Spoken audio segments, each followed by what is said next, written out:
सरस्वती माता की कहानी सिर्फ एक देवी की कहानी नहीं है, बल्कि ज्ञान, कला और स्त्री शक्ति के उस गहरे दर्शन की कहानी है जो हमारी संस्कृति की जड़ों में बसा है। जब हम सरस्वती माता के बारे में बात करते हैं तो हमारे सामने सिर्फ एक देवी का चित्र नहीं आता, बल्कि एक ऐसी शक्ति का एहसास होता है जो ब्रह्मा के मुख से निकलकर इस संसार को व्यवस्था और ज्ञान देने आई थी। कविता काने की पुस्तक सरस्वती गिफ्ट में इस देवी को एक नए नजरिए से देखा गया है। यहाँ सरस्वती सिर्फ एक दिव्य शक्ति नहीं है, बल्कि एक ऐसी स्त्री है जिसके अपने सपने हैं, अपनी महत्वाकांक्षाएं हैं और अपने संघर्ष भी हैं। YouTube ये दृष्टिकोण इसलिए महत्वपूर्ण है क्योंकि ये हमें दिखाता है कि देवत्व और मानवता के बीच कोई दीवार नहीं है।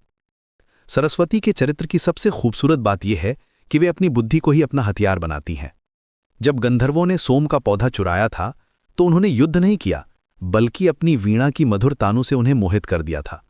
ये कहानी हमें सिखाती है कि सच्ची शक्ति हिंसा में नहीं, बल्कि ज्ञान और कला में छुपी होती है।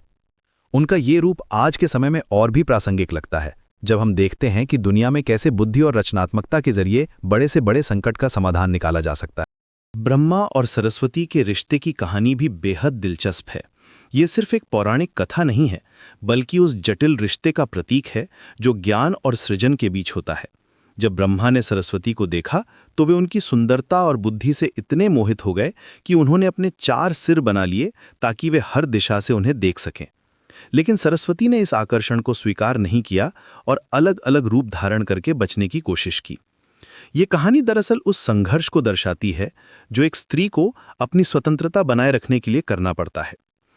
सरस्वती का सफेद रंग भी गहरा दार्शनिक अर्थ रखता है। सफेद रंग सत्व गुण का प्रतीक है जो शुद्धता, निष्पक्षता और सच्चे ज्ञान का प्रतिनिधित्व करता है। उनका हंस भी इसी बात का प्रतीक है कि वे सही और गलत के बीच अंतर करने की शक्ति रखती हैं। जैसे हंस दूध और पानी को अलग कर देता है, वैसे ही सरस्वती की कृपा से हमें सत्य और असत्य के बीच फर्क करने की समझ मिलती है। कविता काने ने अपनी पुस्तक में सरस्वती को एक फेमिनिस्ट नजरिए से प्रस्तुत किया है। यहाँ वे सिर्फ एक पत्नी या देवी नहीं हैं, बल्कि एक ऐसी स्त्री हैं जो अपनी पहचान के लिए लड़ती हैं। वे विवाह, मातृत्व और स्त्री अधिकारों के बारे में सवाल उठाती हैं, जो आज के समय में भी उतने ही प्रासंगिक हैं। ये दृष्टिकोण हमें दिखाता है कि हमारे पुराणों में स्त्री शक्ति को कितना महत्व दिया गया है, लेकिन साथ ही ये भी दिखाता है कि कैसे समाज ने इन शक्तियों को सीमित करने की कोशिश की है। सरस्वती की कहानी में एक और दिलचस्प पहलू यह है कि वे 3 रूपों में मौजूद हैं। एक विष्णु के साथ, दूसरी पृथ्वी पर नदी के रूप में और तीसरी ब्रह्मा की पत्नी के रूप में। ये त्रिमूर्ति उनकी व्यापकता को दर्शाती है। वे सिर्फ एक स्थान या एक रूप में सीमित नहीं है, बल्कि हर जगह, हर रूप में ज्ञान और कला के रूप में मौजूद हैं।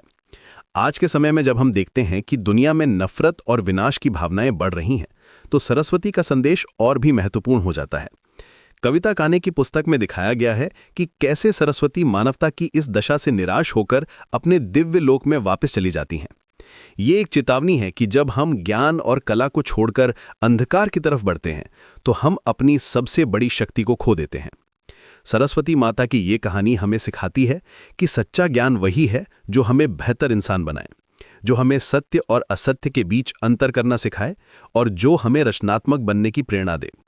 ये पुस्तक उन सभी के लिए है जो अपनी जड़ों को समझना चाहते हैं और साथ ही आधुनिक समय की चुनौतियों का सामना करने के लिए प्राचीन ज्ञान से प्रेरणा लेना चाहते हैं।